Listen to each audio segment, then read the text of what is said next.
Arc நகர்மணி, Kovai Kanimozhi Santhosh madam அவர்களுக்கு தான் இந்த பதிவு. இல்ல நான் கேக்குறேன், தமிழ்நாட்டில் எவ்வளவு பிரச்சனைகள் இருக்கு, அது எல்லாத்தையும் விட்டுட்டு இந்த சோஃபா இப்போ ஒரு பிரச்சனை நான் கேக்குறேன். இல்ல அந்த சோஃபால உட்கார்ந்து தான் பிரச்சனையா அவங்க?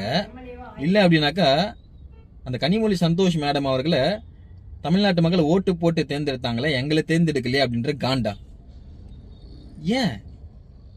சரி இப்ப நான் கேக்குறேன், நீங்கெல்லாம் எப்படி உங்க ஆட்சியில எல்லாம் வந்து எம்பியை பார்க்க போனா, எம்எல்ஏ பார்க்க போனா, இல்ல கவுன்சிலரை பார்க்க போனா, அமைச்சரை பார்க்க போனா பாய் போட்டு கீழே உட்காந்துருவீங்களா?